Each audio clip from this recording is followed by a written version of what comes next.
filthy Bagginses. Nothing but thieves.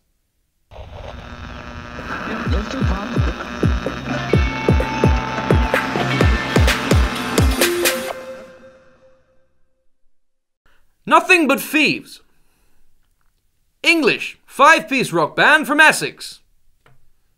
And this is their self-titled debut album. First of all, can I just say how much I bloody loved the album cover. Loved it. That was the second Sonic sneeze. You fucking twat. Can't even get the pun right. I was trying to say, what a nice bloody Album horsey. cover. It's a horse. It's like foals in multiple ways, except it's bigger than a foal. And it was probably the best album cover that we've done this week. Well, I think we've wrapped that one up nicely. Excuse Me is the first song on the album. It sounds fantastic. It is so moody. It is so expressive. It gets really big. It gets huge and ballsy, verging on operatic. But I still love Diversi's. What did that go into? You don't question it. You just roll with it. I thought the verses were better than the choruses on this particular track. I thought that they reminded me of Muse. Yes, and across I this whole album. Think that the arrangement was a little bit too sparse. Sparse? At times I can see that. At times it was. But It felt as really though broke. it was like, okay, now we've got everything in the song. We don't need to have any variety to it. And we're just going to continue with what we've already added. But it just felt as though there could have had a lot more. And not to the point where you're overdoing it, but there could have been something interesting going on. I don't know. It wasn't a I bad felt song, like though. some of these songs get pretty jam-packed. Like, especially in the first. Yeah, but they get third of the jam-packed album. full of stuff which isn't necessarily amazing. Well, that's just your opinion. That's just like your opinion, man. So, no, I see what you mean. I do agree. I really like a lot of the sound of this album in general, though. Yeah. There is a lot of good stuff on here where there's a lot of tracks where I'm like, this sounds good. And they have a lot of repetitive stuff, a lot of big crescendoing stuff. I like the big crescendoing stuff. And I like it too. I think it's really cool. They do have a lot of Matthew Bellamy-ness in there, but I think it's Especially in interesting. track 2. Especially The track vocal two. style in Ban All the Music Yeah. was very, very Matt Bellamy. But it's interesting because it's like he does a lot of the Matt Bellamy, and there's a bit of Muse in it, but he never goes full Matt Bellamy. You know, he never does the whole screechy big. And with the music, you'd feel like that would make sense because it gets to these big crescendos. But I feel like when he does get close to it, he can't quite get there, and it's kind of interesting hearing him do a bit of Bellamy, but without the whole range. I felt like his voice is probably the most incredible thing about the album. It's good. He can sing so effortlessly. It's really good. Go way up into falsetto and back down again, and I think he sung better than Matt Bellamy, way better. I disagree with that. Yeah. Really? Matt Bellamy has an incredible range. voice and incredible range, and the power that he can put behind it is incredible. And I That- felt as that though is the this thing. guy has a really, really good Yeah, voice, but saying really that he's good. better than Matt Bellamy, I think don't is pushing think it. you can get that. I think his voice sounds a lot better than Matt Bellamy's. I think Matt Bellamy's voice just gets Well, that's fucking just irritating. like your opinion, man. Is it just me, or is Matt Bellamy's voice fucking irritating sometimes? No, I love I think it's just you. My because comments a subscribe. lot His voice is fucking of incredible, dude. people are Muse fans, and they would No. say But that it's like as well. It's they like would agree really? with that I statement. think it's. I can understand why you like this guy's voice better. It's a lot softer. But that's one of the things I think where when he gets to the point where he's trying to do when he's doing like the highest falsettos and stuff, it's not quite with the energy that Bellamy can put into it.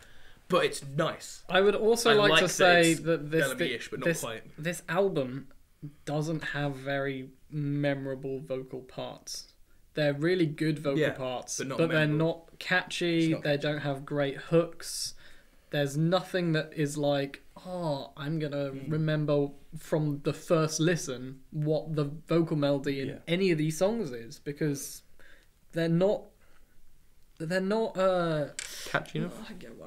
but more specifically, I'd say that they are either simple to the point where they're boring, or too complex for your memory to kind of register. Yeah, I'd go along with that. Yeah. It never hits the sweet spot. Yeah. How about this? The big old single, "Wake Up Call." Wake Up Call. I like Wake Up Call. I really like the bass in the intro, and it's another one of those songs that crescendos really well. I think the lyrics in this one are just fantastic. Really well written. I didn't like it. Really well written. You didn't like this song? Wow. What have you got against these guys, man? I thought it was unambitious. That is the word that I would use to describe this song. I felt as though it wasn't doing anything to push the boundary.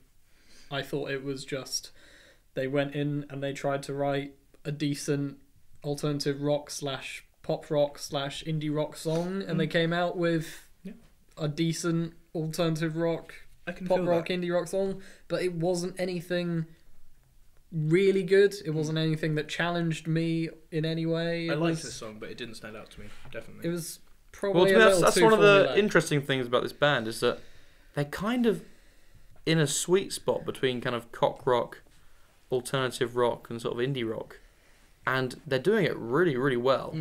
They're picking up loads, and they get really successful. Like this is their debut album, and they have like sold out tours. I think that this, as a debut album, is a decent attempt. Yeah, it's good. I wouldn't say that it is one of the greatest debut albums I've heard this year. If they step up for their second album, like a lot of bands do, Yeah. if they get some better writing in there for get some more catchy choruses and fix the parts that they're slightly weaker in and keep the parts they're good at, their second album could be awesome. I feel as though it is the hooks that is lacking, and it's the fact that they're coming up with songs which can sound a little too samey or a little bit too formulaic, but then they've also got some really interesting songs which are like, as you said, like kind of a cock rock, but also like a little more toned down from that, so that it's not obnoxious. Really, obnoxious. You see, for me, this sounds like it's meant to be very appealing. It's very accessible to a lot of people, which is, I think, why they're getting a lot of appeal. That's why they have a lot of appeal. That's why they're getting loads and loads of people pre-ordering the album and loads and loads of success from this. I think it's just because it's very appealing to a lot of people. I think they do the cock rock thing of having the like sort of lots of repetitive guitar riffs holding up a lot of the songs, but they're not the same sound that you hear everywhere else in like every Royal Blood song and stuff like that. Yeah. They have like an interesting like sound on each song, which I think makes it interesting. A lot of the songs have like Drawing Pins is really funky and has that repetitive. Itch has the awesome sort of delayed guitar going on with the repetitiveness. Ban All the Music has a really sort of faster riff going on, and there's some really like nice variety within what they do, even though overall they don't do a ton of stuff. Well, they do I'm really not so nicely. sure. I'd say that overall on this album there is a lot of different styles which they're going for, but they don't do any of them crazy well. They're all like a decent attempt every single time. There aren't any songs on here. Actually, there's one. I didn't like Trip Switch. I thought Trip Switch had like quite a fat and a warm kind of rock track kind of vibe to it, but the chorus was basically just a standard pop rock chorus, and then I thought it was a decent song, but it wasn't as good as the other ones. It just had the standard structure that we always say: verse, chorus, break, chorus, and that was it. The one There I was couldn't get nothing into- that really stood out. The one I can get into was Painkiller, as well. At the beginning of that, exactly the same. When I first heard the beginning of that, the guitar at the beginning, I was like, "This sounds like something." It sounds almost exactly like "Get Free" by the Vines, Interesting. but with nowhere near as much going on. It's I just got like the an Arctic Monkeys sort of vibe thing. from it. It's that sort Like of a sound, heavier Arctic Monkeys, But but I, like, again, didn't think it was not done well anywhere or near as much interesting, interesting. It's just like they've heard that and gone, "Oh yeah, that's a cool thing that sort of was done before," and then they did it and didn't do it well enough. And I was like, I'd say one of the good things which I kind of rate them for is their attempts to do slower songs. Definitely. More acoustic, which They have a doesn't lot of interesting stick deep stuff to going doesn't stick to a standard structure. Something like "Lover, Please Stay." I thought that had a decent attempt at what the album needed, and it needed something to break up what you've heard previously. It needed to just be something stripped back and bare. Yeah. But again, I don't think it was incredibly well done as what it could have been. But it's a debut album, and you have to kind of give them the benefit of the doubt. Yeah. Like, I thought it was interesting after the first 3 or 4 songs where it was like really hype, crazy, loads of shit going on, and then it just went into like these quiet. I thought the entire album was gonna sound like that, and then when it started getting into these slower paced, like was it Lover Please Stay, was just guitar, like soft electric guitar and vocals. There's no drumming, no anything else. And then I think another guitar comes in towards the end of the track. But Yeah. that is it. It has a very kind of like ballady kind of appeal Yeah. to it. Yeah. I thought two of my favourite songs on the album were right next to each other. If I Get High and Graveyard Whistling. I don't know how you guys feel about it. I really liked If I Get agree High. with that. That was If I Get constantly High in my top. was probably my favourite song on this album. Yeah. That was the one which really tried to explore new ideas. I think they could have done a bit more, but it tried, and it was genuinely pleasing to listen to that song. It was a decent track. It had a really gentle intro with some really good vocals. I'd say the vocals on this album, as you said, are good, and I'd say that is one of the better songs where he's really showing off how well he can sing. I think But again, to get his voice coming hook? through, I think Is there a they had hook to not so that's much. memorable from that song. Just mentioning on that, I just want to mention it's a sort of, I think, a good example of how this doesn't have enough catchy hooks or anything. In that, talking about this album, I've got the song "Get Free" by the Vine stuck in my head. Like immediately after talking about it, and nothing else is like, I'm like, that's the one. Sort of, yeah. What do you think of Graveyard Whistling?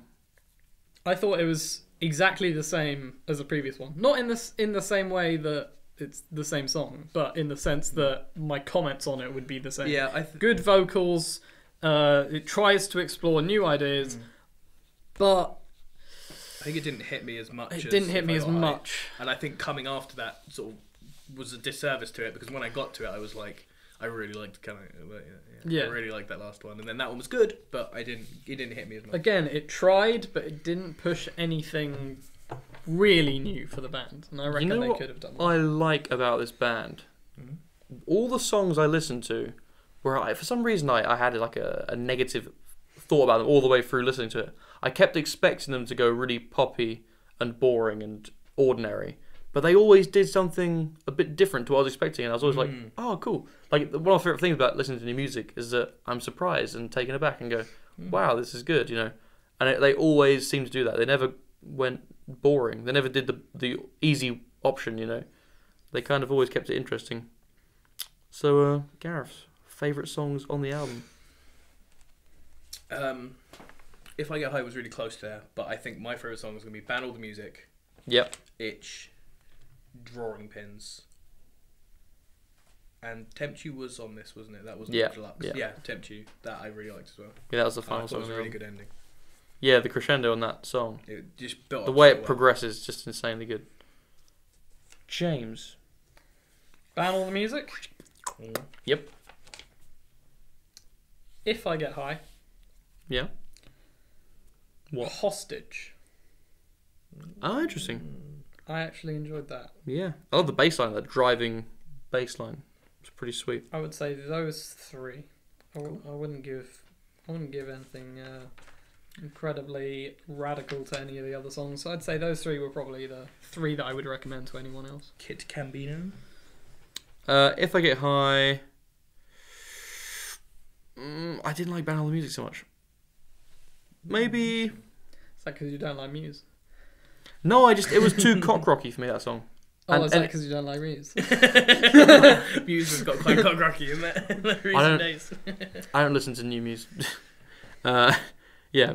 Ban All the Music, it was too cock rocky. Like, you know, those like really simplistic guitar riffs. Yeah. They don't do it for me. Like, it was fun when I was like learning guitar at the beginning and doing that kind of thing because it's easy, but it doesn't do it for me anymore. Yeah, probably If I Get High, Graveyard Whistling, and Lover Please Stay. Yeah.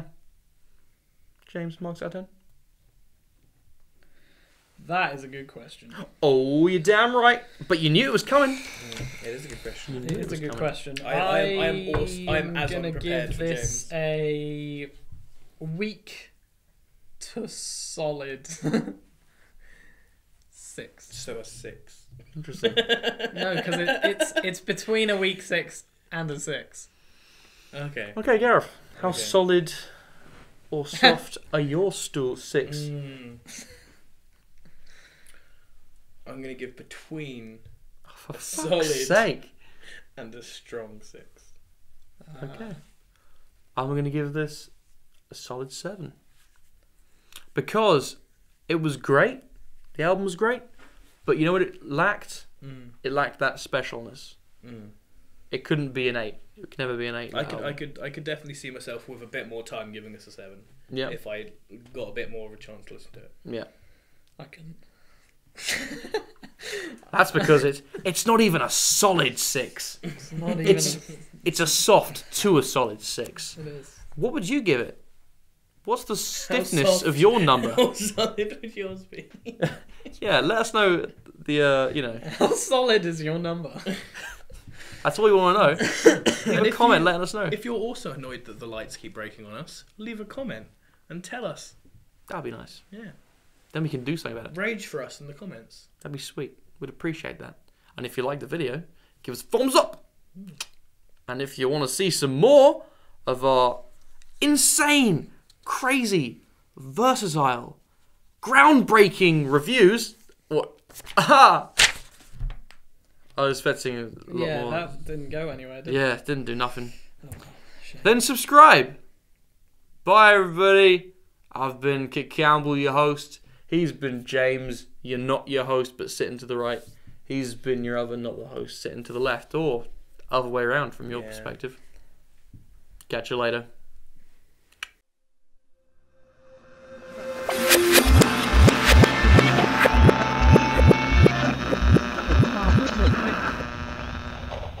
Cover that we've done this week. Well, I think we've wrapped that one up nicely. Excuse Me is the first song on the album. It sounds fantastic. It is so moody. It is so expressive. It gets really big. It gets huge and ballsy, verging on operatic. But I still love the verses. What did that go into? You don't question it. You just roll with it. I thought the verses were better than the choruses on this particular track. I thought that they reminded me of Muse. Yes, And across I this whole album. Think that the arrangement was a little bit too sparse. First of all, can I just say how much I bloody loved the album cover? Loved it. That was the second Sonic sneeze. You fucking twat. Can't even get the pun right. I was trying to say, what a nice bloody Album horsey. cover. It's a horse. It's like foals in multiple ways, except it's bigger than a foal. And it was probably the best at Sparse? times.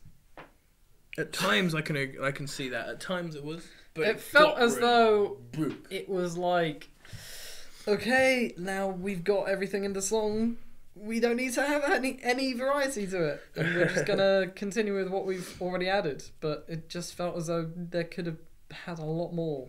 And not to the point where you're overdoing it, but there could have been something interesting going on. I know. It was Filthy Bagginses.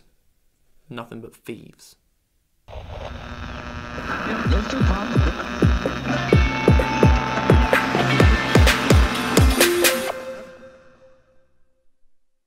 Nothing but thieves. English 5-piece rock band from Essex. And this is their self-titled debut album.